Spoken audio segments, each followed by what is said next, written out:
As I've stated, just make sure that Julie James is used well and respected. Same thing goes for Ray's character, played by Freddie Prinze Jr.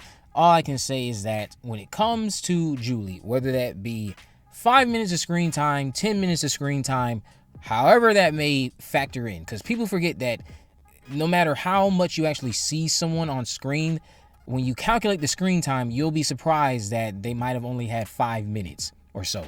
If you utilize her presence to the advantage of the narrative, make it worthwhile, give us something to sink our teeth into when it comes to bringing Julie James back, exploring who she is all this time later in a world where there are no secrets, as the writer put it in the past, then fans will be satisfied. I realize that there are people out there who think that they should just tell a story that is revolving around Jennifer Love Hewitt's character of Julie James. Well, they didn't want to do that. I don't know what to tell you. I'm not saying that you're wrong to think that, but at the end of the day, when you have somebody in demand the way Jennifer is because of that show she's on, a hit show, it wouldn't have been really too smart to try to map this all around her. Not at all. Especially when that's a story that's so specific and tied to one person who is not on the level of a Michael Myers. Ben is not on the level of a Michael Myers, so therefore you cannot do Michael Myers-like stories with that character. I mean, they tried to with that abysmal third film we got, and you see what happened there. Julie wasn't even around for that.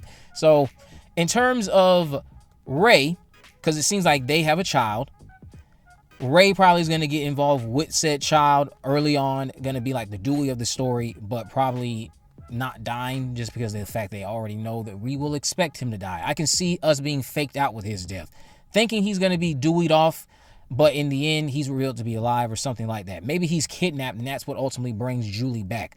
I think Julie is going to spend a lot of this film just being hesitant to get involved. I think we're going to find out there's some distance between herself, Ray, and their daughter for some strange reason. Maybe it has to do with what has been exposed over the recent years as it pertains to that accident. Ray bounced back from it, but Julie has not.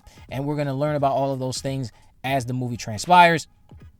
As it pertains to the release concern of July 18th and the movie being profitable and being a success financially, well, that's one and the same.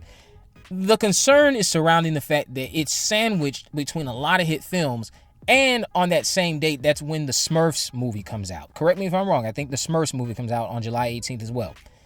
Still, you have Fantastic Four and some other heavy hitters that are coming out like a few weeks before that, like Jurassic World. So it's going to be a crowded weekend or a crowded summer. All I can say to that is hopefully the movie wasn't produced for anything ridiculous. If it was produced for $10 million, I think that they'll be fine getting away with a $90 million overall profit, if that's what they bring in. Now, of course, the marketing stuff and those expenses will have to be considered too. I'm just saying, I think they'll be fine. I really do think that they'll be fine. It depends on a lot of things, the word of mouth. We don't know too much about how the Smurfs movie will actually be compared to the I Know What You Did Last Summer movie. Now, I'm not saying that people don't have a bigger interest in the Smurfs. Obviously, they do. But you never know. It could go south, and I Know What You Did Last Summer could beat the Smurfs that opening weekend. I just have a lot of faith that the movie will be a success. If not financially, I think it'll be a success critically. That doesn't mean that I, again, don't have the same sentiment that whatever Mike Flanagan was going to give us probably will end up being better. But granted, I don't know the full details of that, but the gist of it sounds very enticing. Whereas what we're getting here sounds like it's going to be competent and going to be well executed and just more of the same, which I don't have a problem with as long as it's better than I Still Know What You Did Last Summer, which is the sequel that many people think is better than the original, but I don't agree with that sentiment. I think that I Still Know What You Did Last Summer does go a bit off the rails while still having some memorable performances from Brandy, to be more specific, and Jennifer Love Hewitt herself as well, of course. But yeah, I think they will be fine with their July 18th release. Stranger things have happened.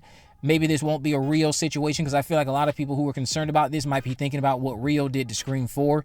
I'm not trying to say that the Smurfs isn't bigger. That'd be delusional of me. The Smurfs is bigger than I Know What You Did Last Summer.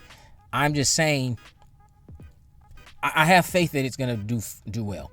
If the Smurfs beats it, I still have faith that it will be bringing in a bigger audience, or a big enough audience to be profitable for however much it was produced for. There's no way this movie was produced for anything over $50 million. If it was, that's going to be very unfortunate, because then I would have to say, yeah, it's probably not going to be profitable. But do you guys really want to see more sequels anyway, or do you just want a one and done legacy film? I feel like we should just get a one and done legacy film because of the fact that so many of these franchises that have been coming back, they do the legacy sequel, then they stick around, and then you start thinking they stuck around for way too long and it should have just been the one and done. Many people still think that Halloween 2018 should have been the only Halloween film we got recently, and that Halloween Kills and Halloween Ends should have never happened. So do you really want to see another I Know What You Did Last Summer film after this one? Really? Something about the simplicity of it and how specific it is too. It's like, how many sequels can you actually do to that?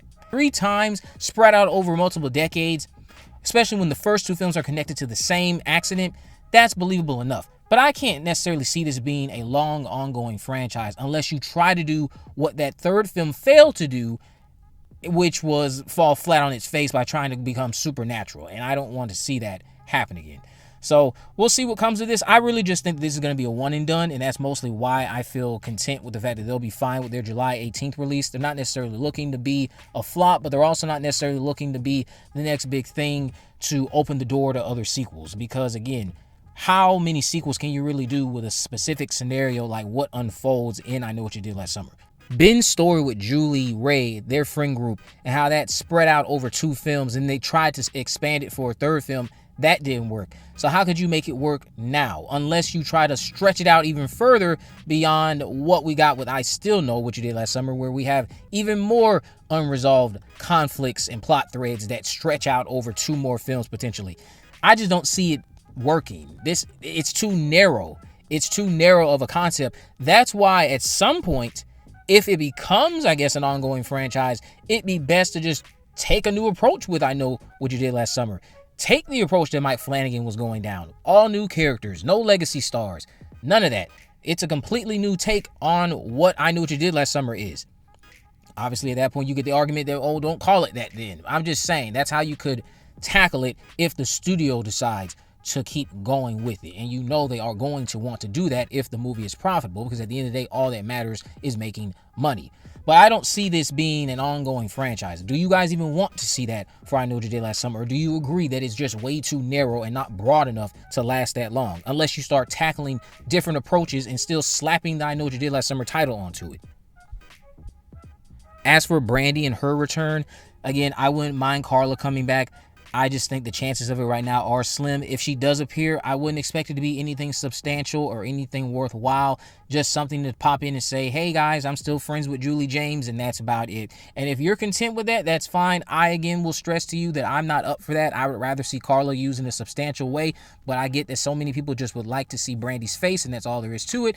I can see Brandy's face by turning on Moesha. Love that show.